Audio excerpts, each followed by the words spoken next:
All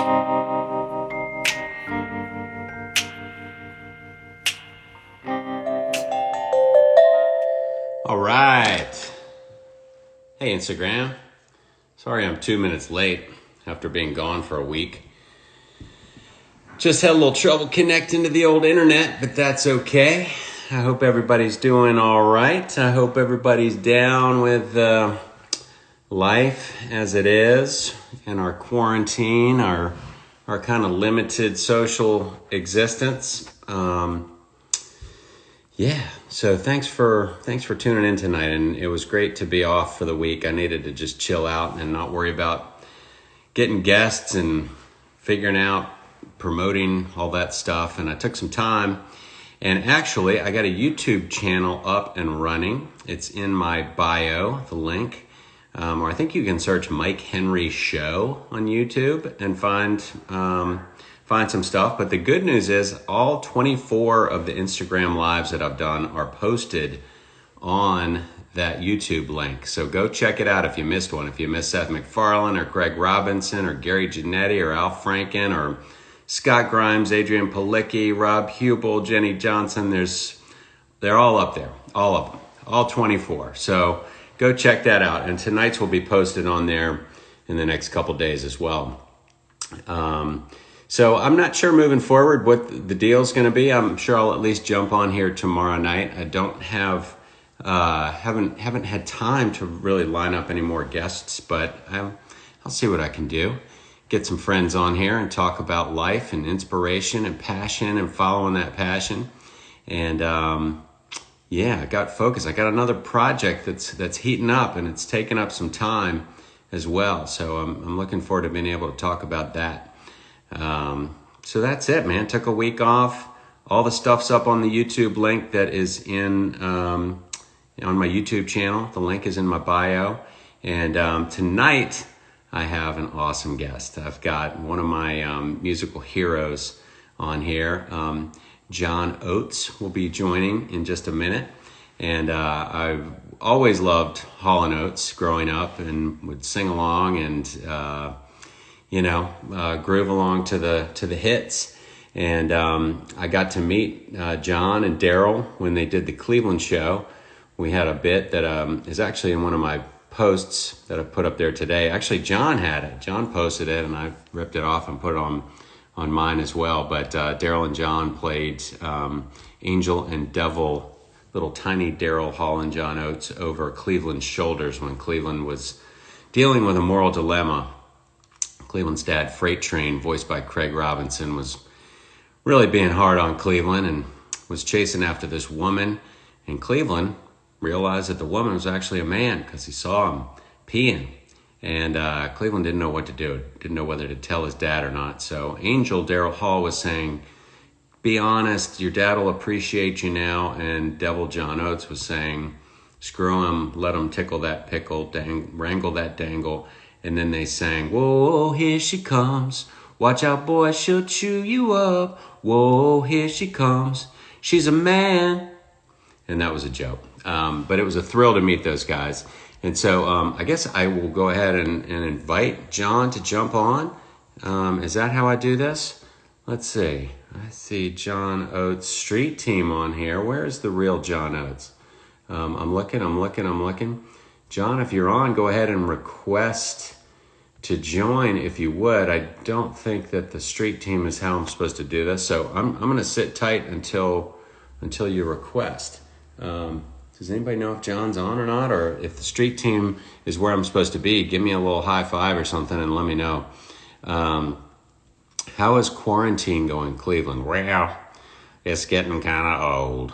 I think we can all agree with that. And the thing is, when I get down and I say, gosh, we can't watch baseball, can't go to games, I can't go to LA and, work and see friends and, our summer vacation's not going to work out, all this kind of stuff. And it starts to bum me out. But then you think about it and it's like, well, what can you do? What can you do? What can I do today? I can do Instagram Live. I can keep working on this other thing. I can spend a lot of great time with my family and my dogs, and I can exercise, although I haven't really much in the last week or so. But just think about what you can do right now. The quarantine, it's a bummer. We got no clear leadership going on here. You know, it's a confusing message that we're getting in the media, depending on your channel. And, you know, just be for real. I do think the good thing is that everybody's kind of being for real. And I think there's a real sense of empathy and a sense of community and a sense of wanting to take care of each other, which maybe wasn't as prevalent a few months ago. So, yeah, okay. So, let me see if John is on. John, you going to join me, buddy? It's all a big fake. I don't really know John Oates. I'm just kidding. John Oates live stream is on here. Where is the real John Oates? The real John Oates. The real John Oates. I don't see it. Does anybody know John Oates? Hey, John, you want to join me? You gonna come on? I'll sing. I'll tell people how nice you are and how cool you are. And let's see. Yes, John Oates is a Porsche guy. Clear detail. He's a big Porsche guy, and he can talk about that too. If he only jumps on here, is he there? Is he around? Did he get lost in the music? Yeah, he's in a soft rock time zone, John Morgan. I like that. Love me some Hall & Oates. I hope he comes on and joins. What else have people got going on? Anybody want to fill up a little time here with some questions or observations or favorite Hall & Oates memories? Anybody? Got my Dead & Company hat. People like Dead & Company, like the Grateful Dead.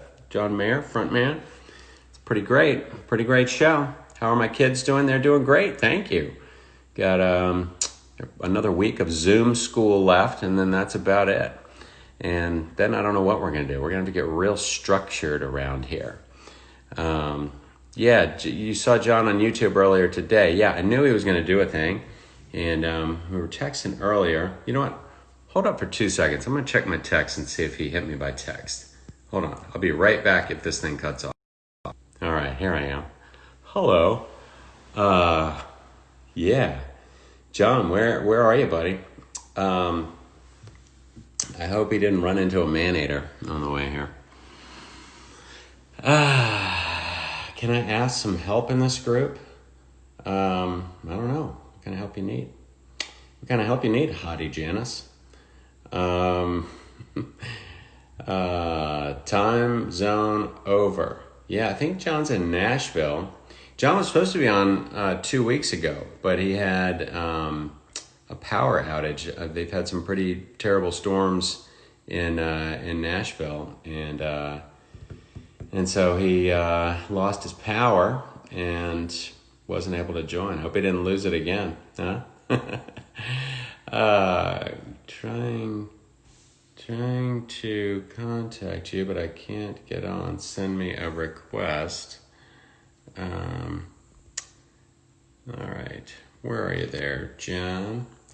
Johnny Oates. Johnny Oates was also the name of a baseball player from near Richmond, Virginia. There's John. Wait, where's John? Did I miss it? Whoa, here I come. All right. Where is he? Are you joining from your account, John? Boy, this is just really boring. I'm sorry, everyone. You're seeing me just do administrative things, and I'd rather be just talking. You know, I was trying to get the YouTube channel set up, and we just had these types of technical problems as well. So, John, are you on here, buddy? It's John Oates Official. My wife's yelling down. John, I'm going to find you. I'm just scrolling through trying to find it. I'm trying to find you. Gosh, I'm a dork. And there is my tripod. All right. Now I'm back on me. I am sober as a judge right now, unfortunately. Yeah. Where are you, John? John, you're laughing at me. I know. I'm having troubles. I need a producer. I used to be a producer. John Oates Street Team, John Oates Carlaboration. Is that you, John? Which one is it, honey?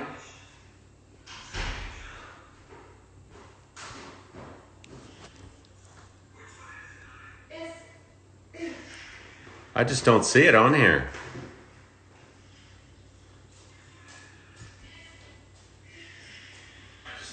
Hey, darling. Find that. That's what I'm looking for. All right. Hey, darling. Ah, there you are. All right. Thanks, honey. Where is he? Okay. God. Hey, My apologies. I am so sorry. No, I think it was my fault, right? No, it was my fault. I have a thing called Carlaboration, which is another Instagram thing. So you were on that one. I was on by mistake. Yes. Oh, Sorry. that's all right. My fault. No worries, man. How you doing? Can't play the dumb rock star card? You can, sure. Okay, Yeah, I played it. there's been a lot of loud music playing in your ears. It takes a toll. I'll take it. I'll do it. Use any excuse I can get at this point. There you go. How you been, man? How are you? Good, man. You know, we're doing great. I mean, we're doing great under the circumstances. Like everybody, I'm watching the world kind of come alive again. Seems like everybody's getting ready to kind of get back out there. So we'll see. Yeah. Okay. Good. Are you talking into your phone, or are you talking into your microphone, like the one that you? I'm using my iPhone. I'm Okay. technically challenged. I'm not like you, Mike. You know, you're a real pro, and I'm Yeah. this world. I'm clearly a pro after the last 5 minutes of trying to figure this out. But you were filling time like a beast. You were doing good. I had my tap shoes on. Does it sound like I'm dropping out at all? Does my audio seem okay to you? I hear you fine. Okay. Good. And so, you had a little power outage a couple weeks ago, huh? There in Nashville?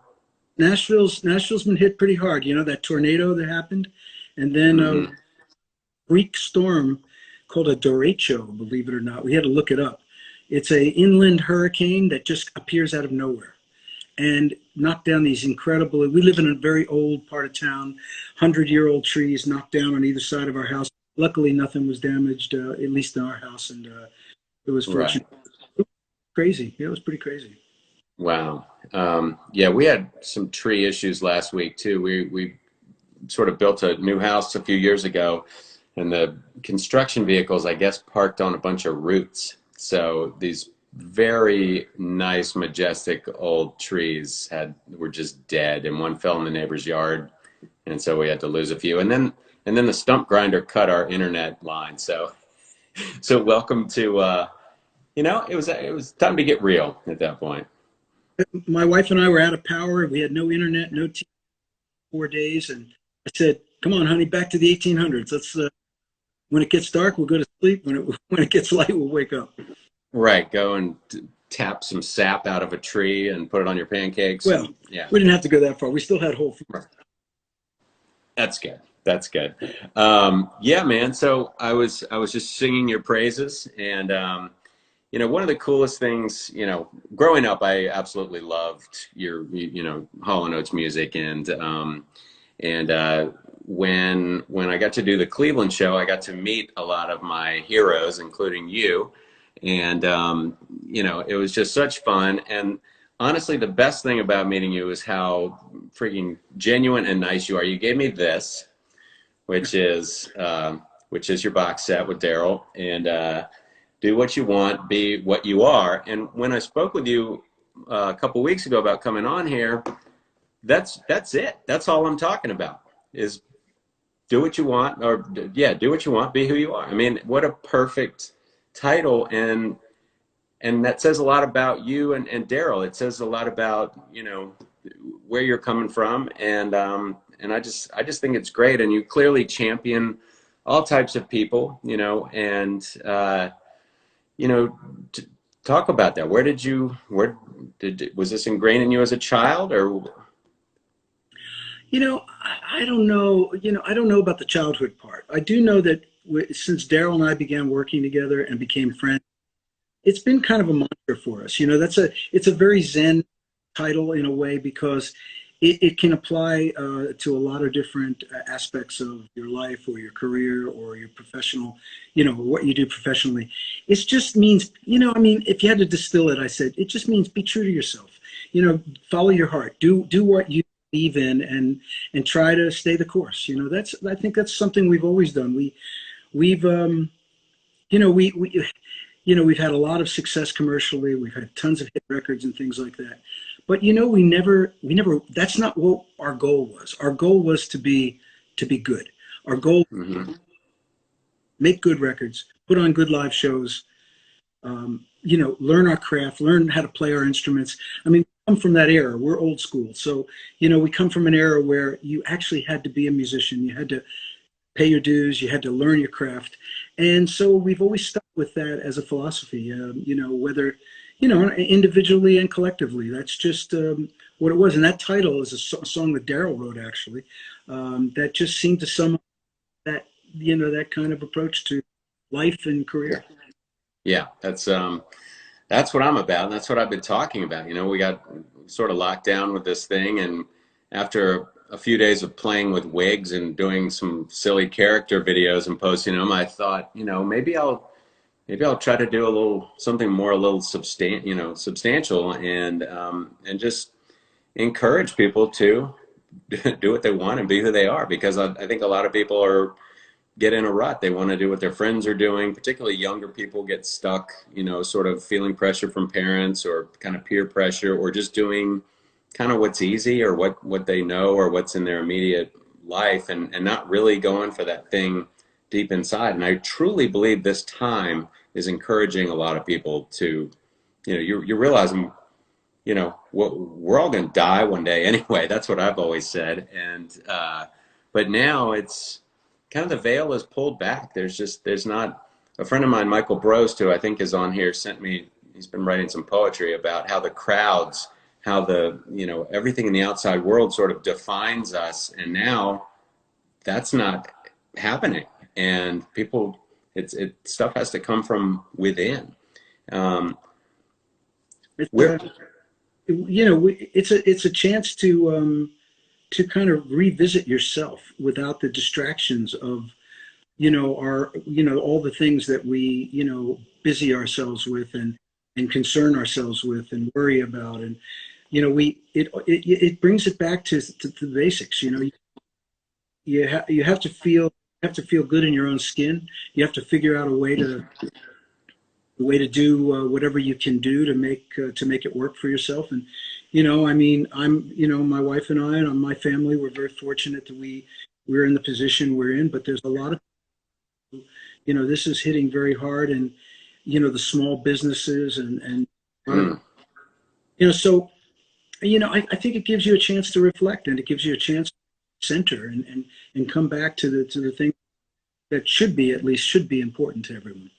yeah. And the thing now is, I think you and I are sort of in a fortunate position where, I'm actually still working. Family Guy's still in production. And, but I know for my own self, and I'm sure you're a human being who's been on the planet a while. You've had some real dark times, and I know that I have. And, I don't know details of what you may have been through, but I know what I've been through. And, even this is not the worst time of my life, is what I'm trying to say. And I know it probably is for a lot of people,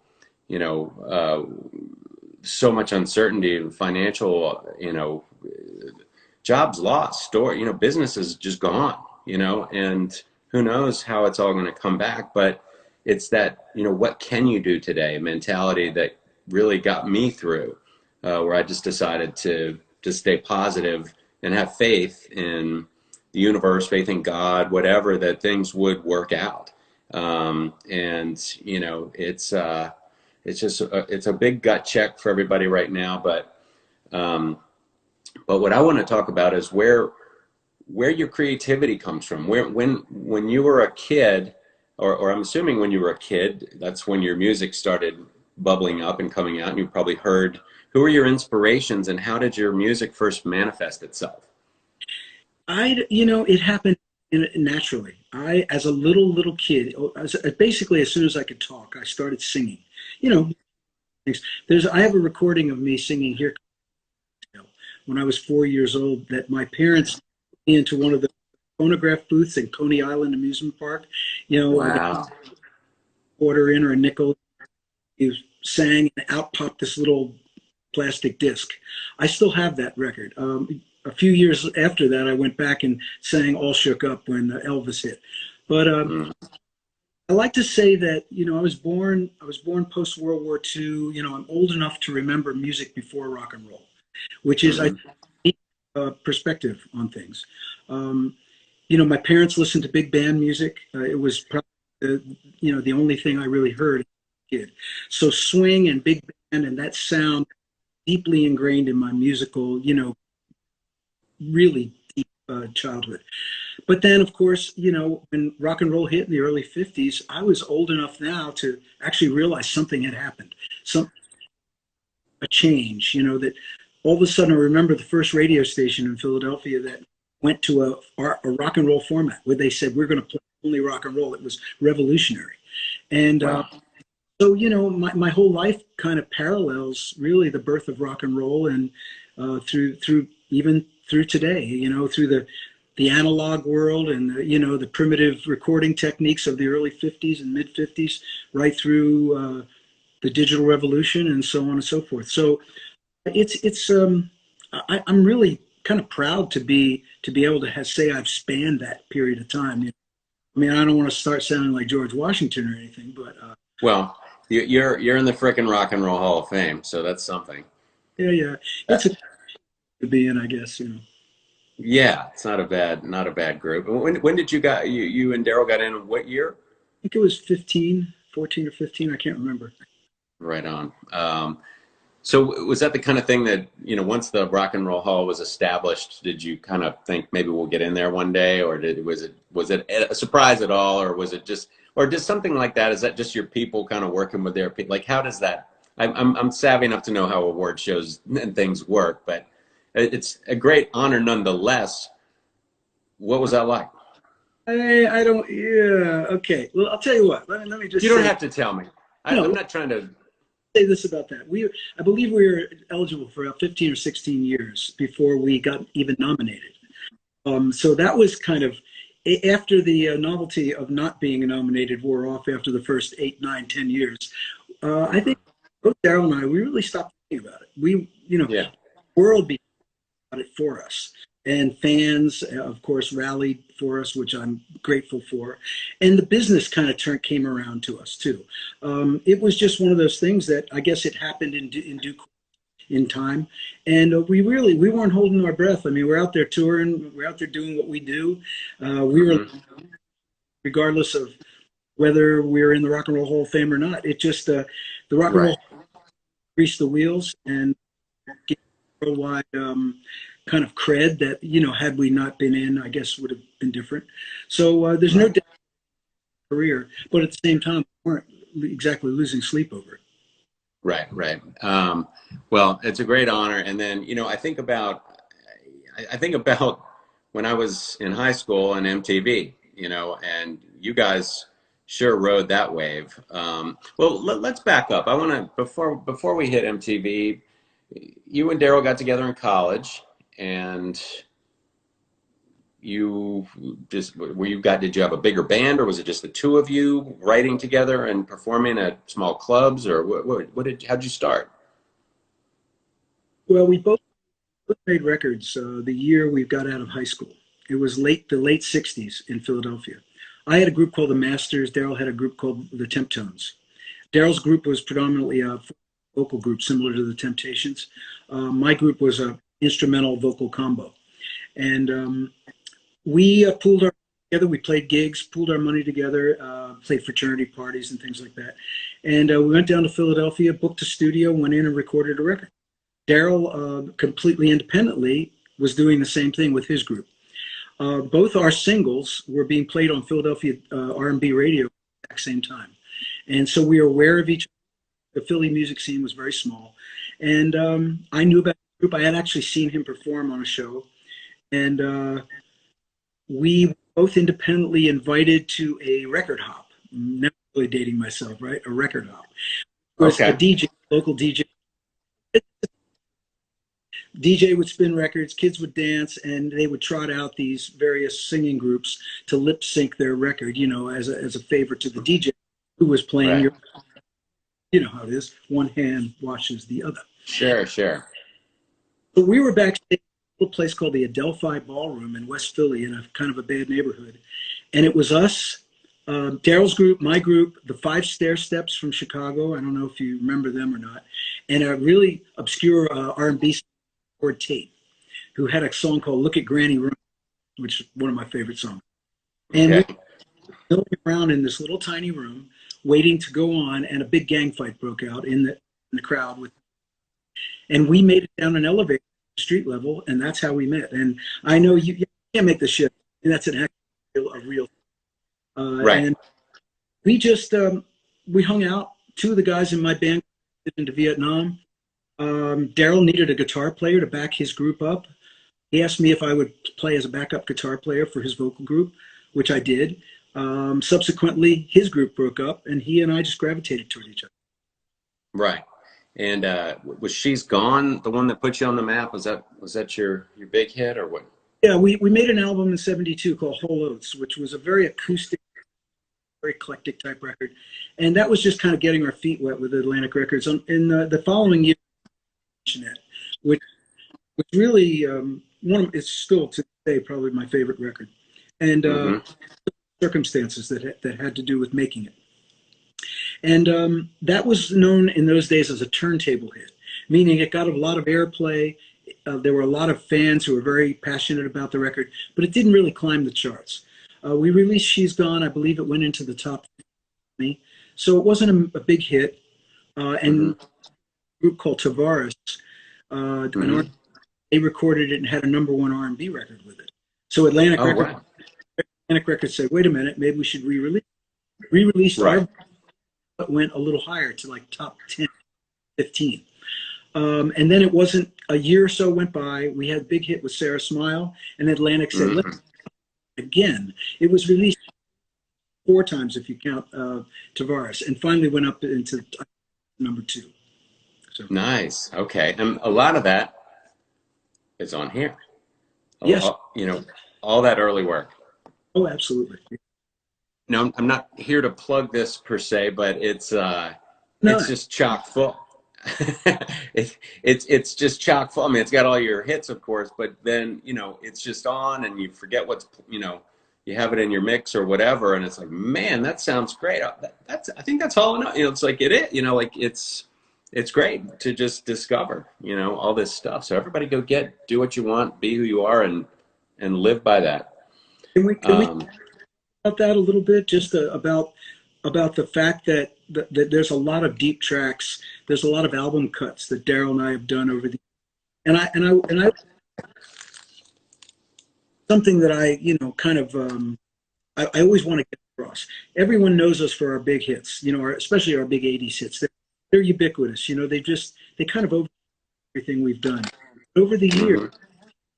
Much care and attention with every track on each of those albums. The ones that rose to the cream that rose to the top, became #1 records or big hits, they weren't treated any differently than the album. And so I'm really proud of that. And I think we have we're very proud to have a deep catalog of what I like to think is quality music. Yeah, I would agree with you 100%. It's got this cool booklet. It's got all this. Again, this is an infomercial for do what you want to hear. No, but it's true. It's funny how when you create something, as making TV shows, there are some that are better than others. There are some that you look back. Actually, the one you guys are in, the Cleveland show, that's actually my favorite episode because you guys are a feather in the cap of that episode. But that episode hits all of it's just really, really funny. And so that's when I remember. The Angel and Devil. What's that? The Angel and Devil thing that you came up with was just close. In a way, I think you channeled Daryl and I in a sense, which was really cool. That's cool. Didn't realize that, but it was, working in this animation, it's so much fun. You can go anywhere, do anything, and have anyone that will is game come and be on it. So I appreciate that. But what I was going to say is, similar. There's always hits. There's always the ones that turn out great, and there's plenty that you put just as much love into that just they don't find the mainstream, but there's a lot there. Like it's I don't know. I guess they're like your little babies or something. You nurture them all, and some of them some of them pop, and some of them are great for other reasons. People always say, well, how did how'd you come up with all these hits? I said, we made the best albums we could. And we handed those albums to the record company and to the promotion and radio departments and said, here's the record we made. We like everything that's on this. Now, and then it was their job to sell it. And, luckily for us, we came up in an era where record companies actually left. We never had a record representative in our studio while we were recording, ever. And Wow. completely different. Now everything is, is pre-marketed and strategy. Yeah. Just really to the nth degree. And in a sense, record companies are dictating to artists what they should do and the type of records they should make and things like that. So Yeah. I'm really glad we had the opportunity to do what we wanted. And there it is Yeah. again. And be who you were. So, yeah, and it's similar. Everything is like that. Music certainly. Certainly, I didn't work in television in the '70s or the '80s, really, and so I imagine it's gotten hyper focused. But even sports. I mean, I'm a baseball fan, and you see it. There's just everyone is. I heard another one of my heroes who did the Cleveland show, Johnny Bench, was being interviewed a couple weeks ago, and he was talking about how now everyone just over practices. It's just kill. My son is 16 and he plays baseball, and they've all got their private pitching coach and their hitting coach, and it's all this stuff. And, I mean, we just went in the backyard and played, and then of course, I wasn't didn't turn out that great, but it's everything's so hyper. Just everybody's all over everybody's business now, big time, and you can't just kick it. But bring on the pandemic, and we'll learn how to live again. It all kind of comes back. Too bad it happened before people kind of, occasionally the world's got to rebalance, somehow or another. Yeah, it's taking a deep breath right now, for sure. So all right, so you got into a role. Obviously, you were with some great marketing people who got these records on, and it sounds like you fortuitously had a great team around you guys making the great music, and then MTV hits. So and that made the mustache famous. Oh, That yeah. talk to me about the MTV experience. Yeah. The facial hair that has become an iconic. Yeah, that's nice. Uh, we knew the people who created MTV, and when they were conceptualizing and coming up with the idea, they came to us and they said, "We're going to do a video music channel," and we were like, "Okay." And they said, "We need videos." And we said, "What?" Literally, there was no template for it. There was no rule book. There was nothing. And if you look at it was Private Eyes, you'll see Daryl and I and the band wearing these trench coats, fedoras, lame ass Private Eye outfits, Sure. in front of a plain black curtain, and all we did was jump around and mug to the camera. Because we literally, the night we did that, interestingly enough, we had just finished rehearsals. That was at the Studio Instrument Rental rehearsal room in Manhattan, where we did our rehearsals. We had just finished our last rehearsal. The tour bus was literally at the curbside, idling right outside the door. And as soon as a crew came in, put up a black curtain, put some lights and cameras on. Somebody came in, gave us a bunch of trench coats and hats. We put them on, mugged our way through the song a few times, ripped off the clothes, laughed about it, jumped on the bus, and went on tour. And that's really was. And of course, it went from there and evolved into this, you know, feature length film. I mean, needless to say, with the Michael Jacksons and Oh that yeah. it was done, and even Daryl and our productions got more elaborate and more ridiculous as time went on. So, Sure. Sure. That must have been a lot of fun because, making videos wasn't the thing that you were really into, and so you got to just sort of screw around and do that. I had a kind of an argument or a very mild fight with Madonna one time about Okay. we were asked to be on a panel, the new music panel in New York. It was during the new wave era, right at the beginning of MTV. And Madonna's career basically, really parallels MTV. MTV was what created. I was in the first row of the MTV Music Awards the night she did Like a Virgin, and she rolled around in the wedding dress. And Mm-hmm. I'm sitting there, like literally 4 feet from the stage, watching her roll around in a wedding dress, not actually seeing what the television show was doing. And that was such an iconic moment for her. I mean, it really Yeah. up. But at the time, it looked stupid. I mean, it looked like ridiculous. I'm like, oh man, she's rolling around the stage in this wedding dress, Right. Poor girl. Yeah. video and what it meant to, how it came across on television. So she used video. It was part and parcel of who she was Yeah. and what in her career. And obviously, Performance art. I mean, she set the bar for, what that's all about. And Yeah. so someone asked us about music videos. And my response, hey, I never wanted to be an actor. I just want to be a musician. I want to play my guitar Yeah. and music videos, yeah, they're all right. They're great for promotion. And she goes, and she got on me. She lit into me, and she's like, "The hell you're talking about? Music videos are the way of the future. You're an old fuck, blah, blah, blah, blah." So Jeez. All right. say that. Are we on the internet Oh, we worldwide? can say whatever we want. Yeah. Yeah. Well, anyway, I don't know. It doesn't matter.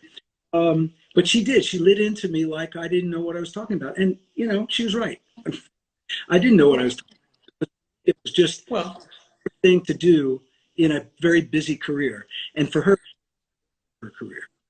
right. And to your point, you're a genuine, authentic guy, and you didn't care about that. You just like you just said, you want to play music and sing, and I shouldn't be rolling around in a wedding dress in the near future. That might not no, be a. not unless it feels right.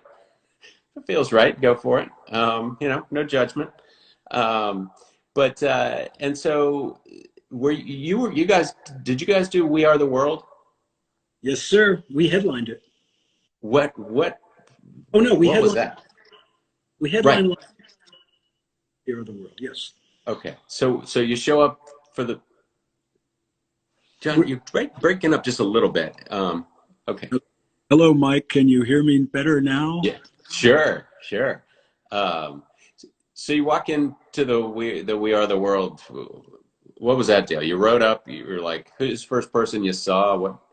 Well, I mean, first of all, putting into the context of the time, there weren't a lot of award shows. There weren't a lot of mega events in those days. There was the Grammys and there was the American Music Awards, and that was pretty much it. The American Music Awards were in LA, and very clever that Michael, and Lionel Quincy Jones picked that night because they knew that mostly every big star in pop music was going to be at the American Music Awards. Great Right. situation. So the word went out after the award show. Jump in a car. Everyone went to a recording studio. You went in. All handlers, all hangers-on, all managers, agents, whatever, had to stay outside, which was also. Mm-hmm. So we came into a big studio room, and there were all the luminaries of the pop world.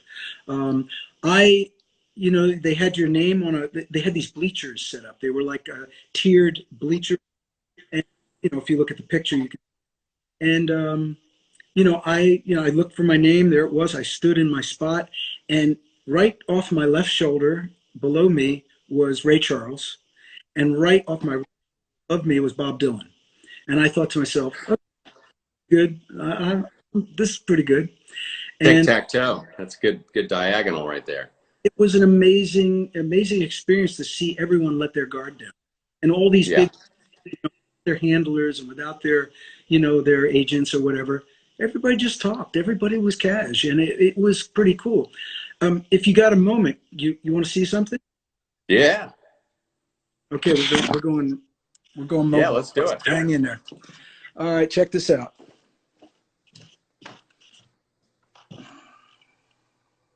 Oh, wow. Is that This it? is Well, this is actually the sheet music with all the signatures. Wow. I grabbed the sheet music and a Sharpie and went around and got everyone to sign it. And as far as from what I understand, there was only one other person that did it, and that was Kenny Rogers. So I have this, and it sits in my music room, and it's a pretty special thing to have there. That's unreal. Well, you know what I have? I have I have this guitar You got signed by Daryl Hall and John Oates cool. that you gave me. My wife Sarah and I came to see you guys in LA. I think down near the Staples Center. I can't remember the name of the place, but Yep. we went down and you guys had said come backstage after, and we came backstage. And first of all, the show. I'm sorry. I just sing every word along with you guys every time I've seen you, and so I was very pumped. And we went backstage, and you came walking up, and you handed me this guitar, and I couldn't believe it. It was so super nice, and I was like, "This is one of the best guys ever." And you Hey, know, listen, you recall we had our son with us at the time, yes, and Tanner. Yeah. we came to visit you at Family Guy, Yep. and Yep. we were all fans of the show, and but he in particular, he couldn't believe it. He lost his mind, and Seth was nice enough to say hi, and I think you gave us a signed script. Uh, Yeah. I really enjoyed that day. Perhaps I've never told you, but sitting in the writers' room, Mm-hmm. I had never seen the process. I didn't know how. And you know what? The first thing that struck me was how many people were involved. Yeah. Where I didn't realize it would be what would you say, 15, There's 18? probably about 15 people, and yeah, and And it was great to be a fly on the wall because to witness a different kind of creative process, which yeah. idea how that kind of stuff works, how comedy writers, come up with scripts and ideas. So Yeah. I really enjoyed. We really true. Well, yeah. Let me talk real quick about the writers' room because I haven't really spoken about that on here. But it's basically people from all walks of life and people with a shared sensibility, and we're usually pretty twisted, and but all good people. Same as you guys. There's no a-holes in the group.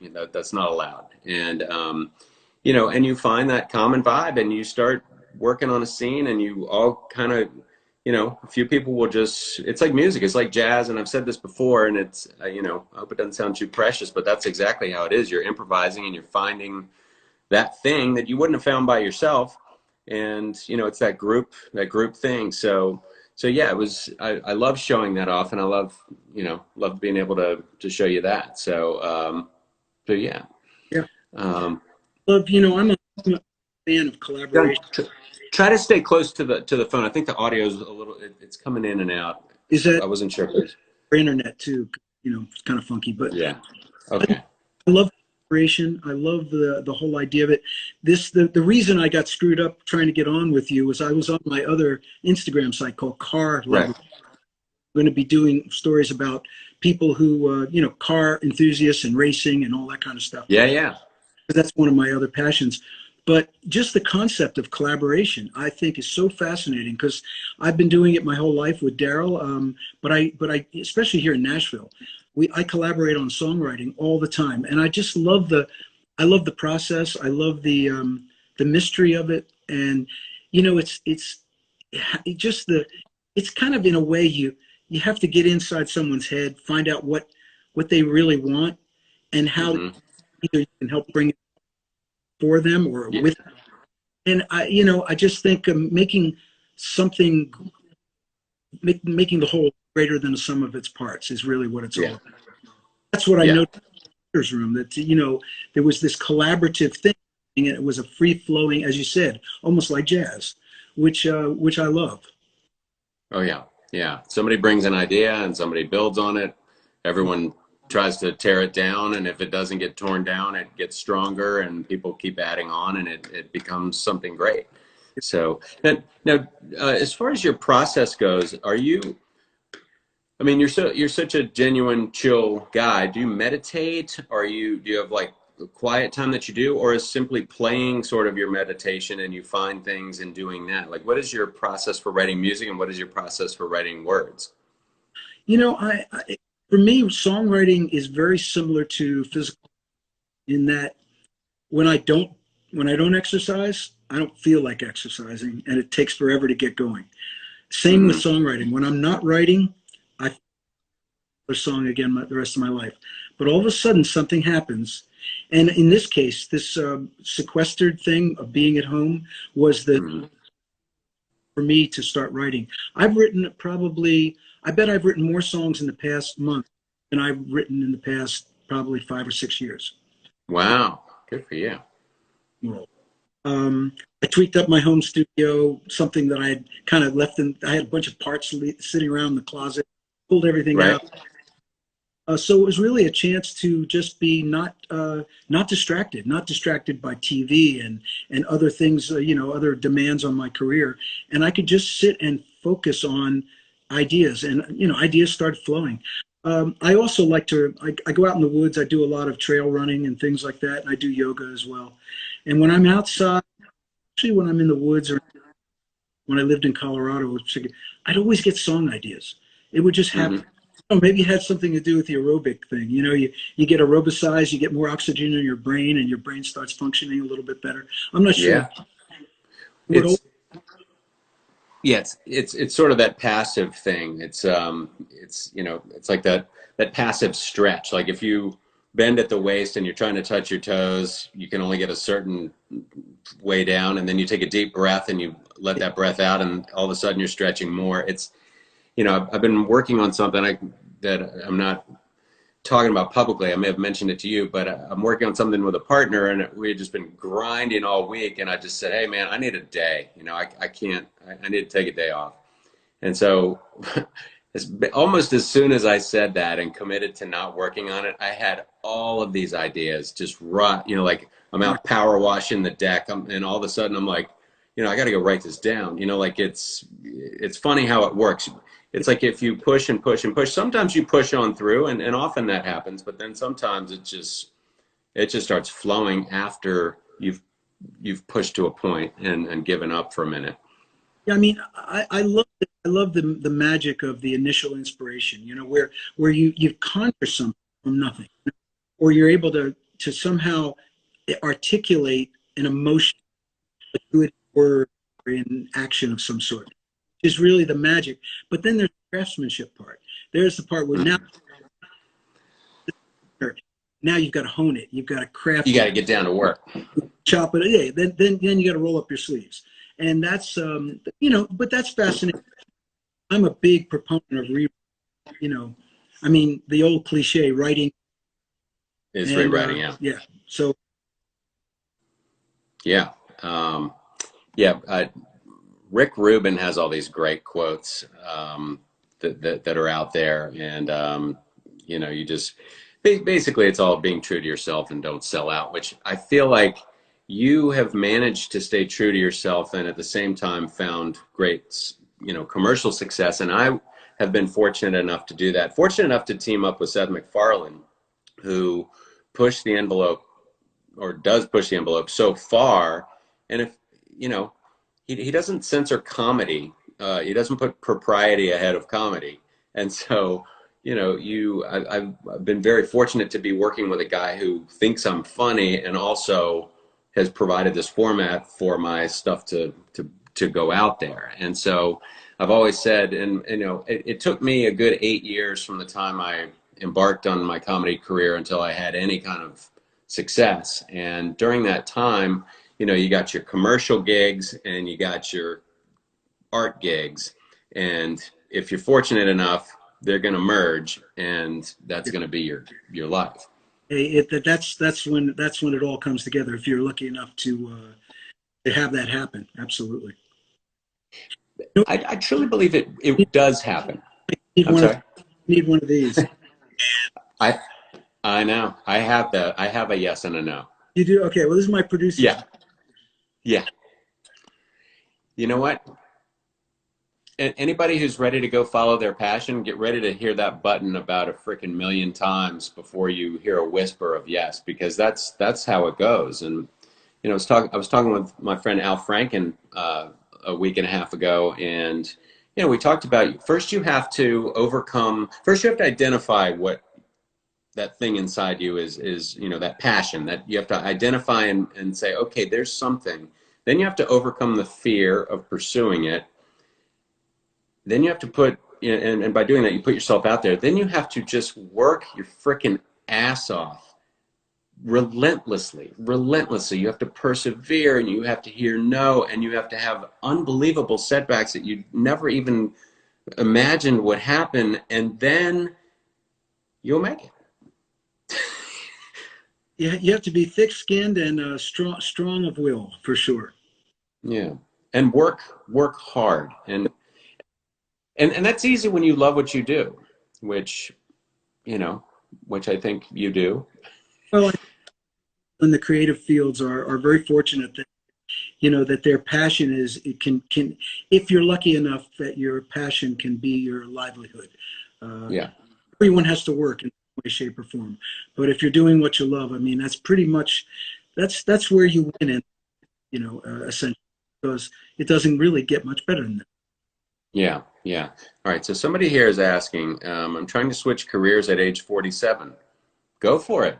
I mean, it's today's the day. Do Yeah, it. If just do it. yeah. I mean, I was lucky to embark when I was single and 24 and no kids, but it's never too late. It is never too late. And I truly believe that it's gonna be hard and it's gonna suck, but you're gonna put your head on the pillow every night knowing that you're doing what you ought to be doing. Hmm. True. You know.